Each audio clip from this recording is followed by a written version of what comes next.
वानप्रस्थ आश्रम के धर्म का वर्णन।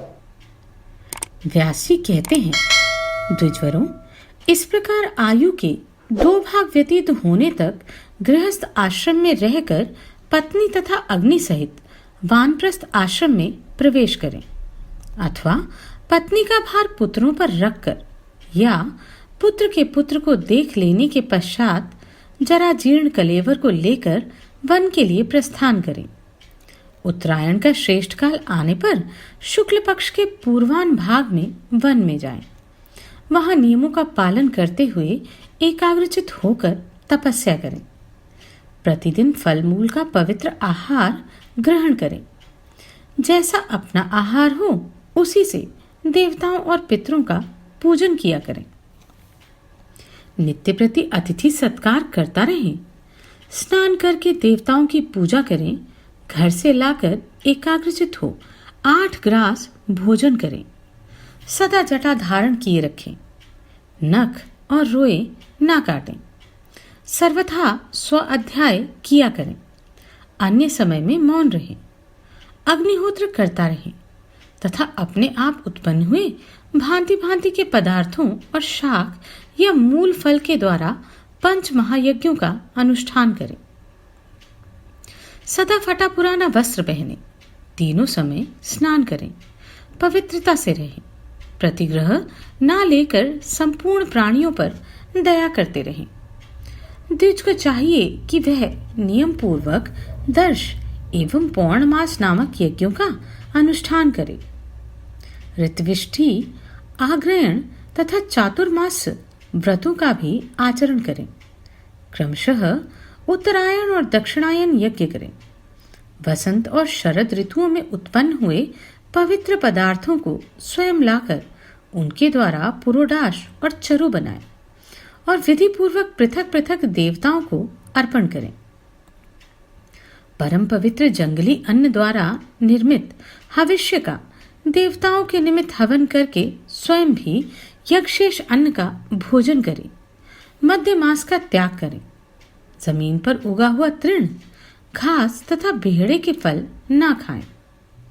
हल से जोते हुए खेत का अन्न किसी के देने पर भी ना खाएं। कष्ट में पड़ने पर भी ग्रामीण फूलों और फलों का उपभोग न करें। श्रोत विधि के अनुसार सदा अग्निदेव की उपासना, अग्निहोत्र करते रहें। किसी भी प्राणी से द्रोह न करें। निर्द्वंद और निर्भय रहें। रात में कुछ भी न खाएं। उस समय केवल परमात्मा के ध्यान में संलग्न रहें। इंद्रियों को वश में करके क्रोध को काबू में रखें। तत्व ज्ञान का चिंतन करें। सदा ब्रह्मचर्य का पालन करते रहें। अपनी पत्नी से भी संसर्ग ना करें। जो पत्नी के साथ वन में जाकर कामना पूर्वक मैथुन करता है उसका वानप्रस्थ व्रत नष्ट हो जाता है तथा वह द्विज प्रायश्चित का भागी होता है। वहां उससे जो बच्चा पैदा होता है वह द्विजातियों के स्पर्श करने योग्य नहीं होता। उस बालक का वेदाध्ययन में अधिकार नहीं होता। यही बात उसके वंश में होने वाले अन्य लोगों के लिए भी लागू होती है। वानप्रस्थी को सदा भूमि पर शयन करना और गायत्री के जप में तत्पर रहना चाहिए। वह सब भूतों की रक्षा में तत्पर रहे तथा सत्पुरुषों को सदा अन्न का भाग देता रहे। उसे निंदा, मिथ्या, अपवाद, अधिक निद्रा और आलस्य का परित्याग करना चाहिए। वह एकमात्र अग्नि का सेवन करे। कोई घर बनाकर ना रहे। भूमि पर जल छिड़क कर बैठे। जितेंद्रिय होकर मृगों के साथ विचरे और उन्हीं के साथ निवास करे।